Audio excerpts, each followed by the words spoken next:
Bideo honekin, saiatuko naiz azaltzen, Spoodle aplikazioarekin, ez zelan erabiltzen den Spoodle aplikazioa, baizik eta horren erabilera posible bat, eta hori da bideoak zatitzearena. Spoodle sartzeko, esan barria zarela, login eta azkenean, teacher zarela, eta hemen, lehenengo bider sartzen zarenez, hemen sinatu edo bestela, zabaltzen dauzena dana, principios irakaslea zenez zein hizkuntzatan ematen duzun klase,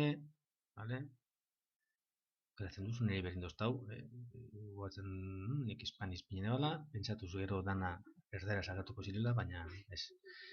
Eta gero, alduzu sinatu zure Googleko kontuaz. Nire kasuan nik txenot hemen, eta ditudan kontuekin sinatu. Honeaz badaukat bat, saiatuko naiz honekin beste bat eitzen. Orduan, berraz ez dugu Classroom bebai, ze Classroomekin lotu alditugu. Eta hori ja, banoga mendik. Nire klaseak, nik egiteko klasea, klase badauka, betxu, egin da neukan ja, barkatu. Orduan, sortu nahi dugu bideo bat. Edo bideo hori, bideo hori, hauetatik alda egon atarata. Irazten dugu hemen, topaten dugun elbidea, barkatu hau txarto dago, hau zen henegan. Compartir.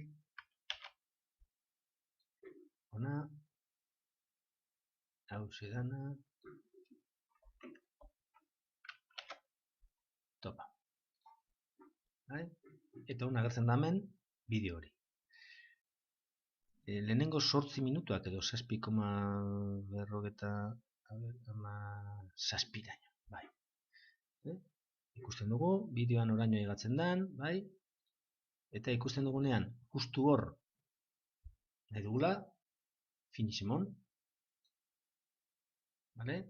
Eta hor neskatzen dutzu, nahi duzun, zure gelako batean, hori, ikatzen duzu, eta zen bidaltzen dau, edo nahi baduzu,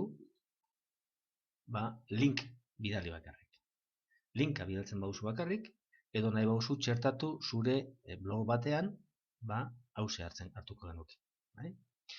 Classroom aplikazioa erabiltzen badugu, honeri emonda, automatikoki eurei ikasleia llegatuko zitzaien aplikazio horren bitartez. Classroom aplikazioa zer dan eta zer ez dan, edo, interesa daukazue, beste montu baten ingo dugu. Kopiatzen dugu hau, link hau, eta honekin ikaslei bidali.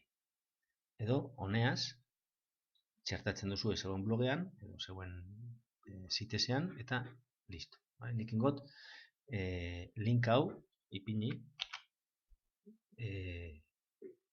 foroan, ikusteko zelan geratu da.